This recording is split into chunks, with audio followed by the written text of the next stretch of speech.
Shalom, everyone, from the Integral House of Israel. I'm going to be going over the 6th Aliyah from Parashah, Vayakhel. I'll be reading today from the book of Exodus, chapter 37, verse 17 through 29, and I'll also be reading from the book of Revelation, chapter 11, verse 1 through 13.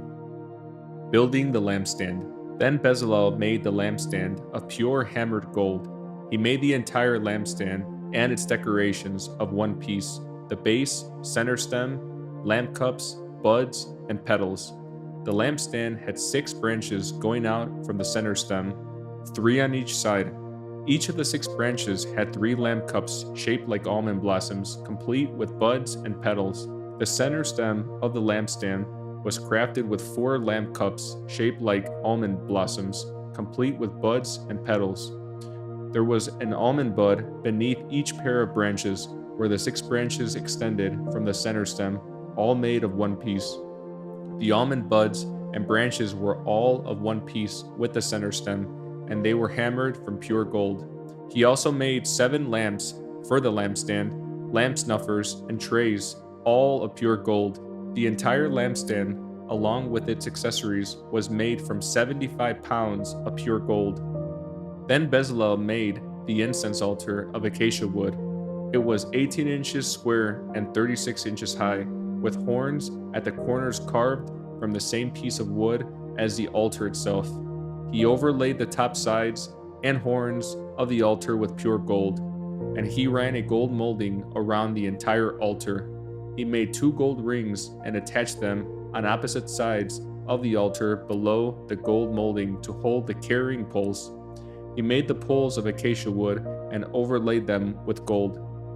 Then he made the sacred anointing oil and the fragrant incense, using the techniques of a skilled incense maker. Next, I'll be reading from the book of Revelation, chapter 11, verse 1 through 13. The 2 witnesses.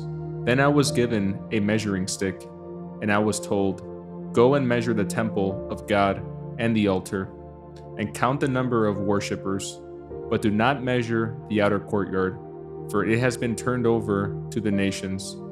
They will trample the holy city for 42 months, and I will give power to my 2 witnesses, and they will be clothed in burlap and will prophesy during those 1260 days. These 2 prophets are the 2 olive trees and the 2 lampstands that stand before the Lord of all the earth. If anyone tries to harm them, fire flashes from their mouths and consumes their enemies. This is how anyone who tries to harm them must die.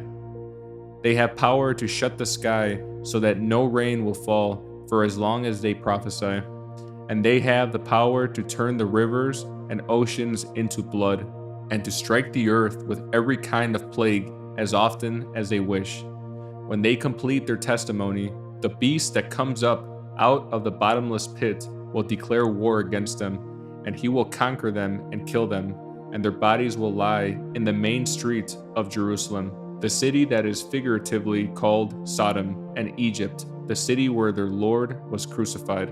And for 3.5 days, all peoples, tribes, languages, and nations will stare at their bodies. No one will be allowed to bury them. All the people who belong to this world will gloat over them and give presents to each other to celebrate the death of the 2 prophets who had tormented them. But after 3.5 days, God breathed life into them, and they stood up. Terror struck all who were staring at them. Then a loud voice from heaven called to the 2 prophets, "Come up here," and they rose to heaven in a cloud as their enemies watched. At the same time, there was a terrible earthquake that destroyed 1/10 of the city. 7,000 people died in that earthquake, and everyone else was terrified and gave glory to the God of heaven.